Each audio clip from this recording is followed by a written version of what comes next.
Cached Exchange Mode. One of the great improvements made with the duo of Exchange Server 2003 and Outlook 2003 came on the client side. When you use Outlook 2003 with Exchange Server 2003, you can now take advantage of something called Cached Exchange Mode. Although truth be known, you don't actually need Exchange 2003 to take advantage of Cached Exchange Mode, but you will get the benefits of better compression and performance when used together with Exchange Server 2003. Typically, in a client-server relationship, such as Outlook and Exchange, the mail is stored on the server and the client accesses it from there.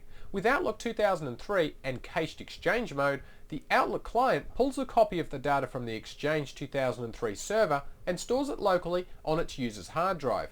Now this is great because it makes the client require less requests from the server, because Outlook may already contain a lot of the data it needs locally in order for a user to perform a certain task. So Outlook will use the data that it contains locally and only request the bits that it needs from Exchange rather than going there for the whole thing. Now over a dial-up link or a slow link, this makes Outlook run much faster, and it makes it generally seem more responsive.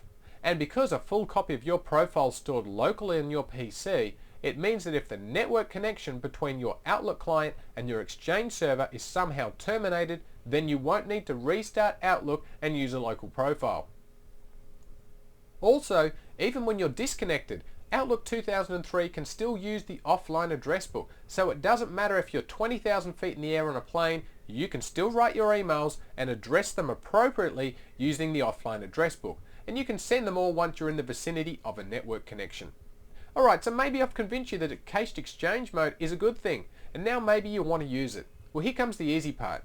If you've already installed Outlook 2003 as a brand new installation, then Cached Exchange Mode is already configured by default.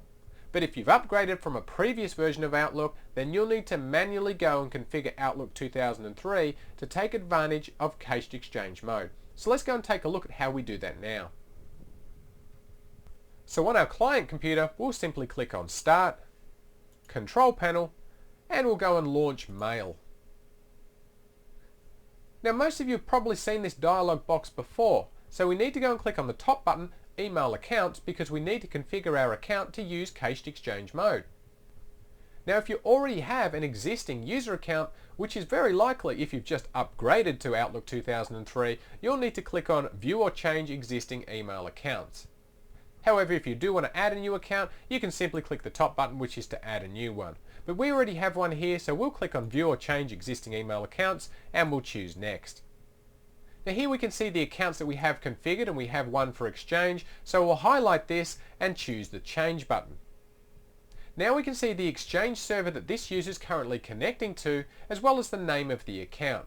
And right here in the middle is the checkbox that we were looking for, Use Cached Exchange Mode. Now because my installation of Outlook 2003 was a fresh installation, you'll notice that it's already checked by default.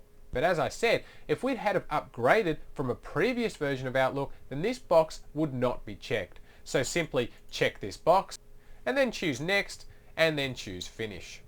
And it's done. Cached Exchange Mode is now configured on Outlook 2003. Most users, especially mobile users, will instantly notice the productivity gains that this feature offers. If you're planning on upgrading to Office 2003, make sure that you take a look at Cached Exchange Mode and remember to configure it to work in your environment.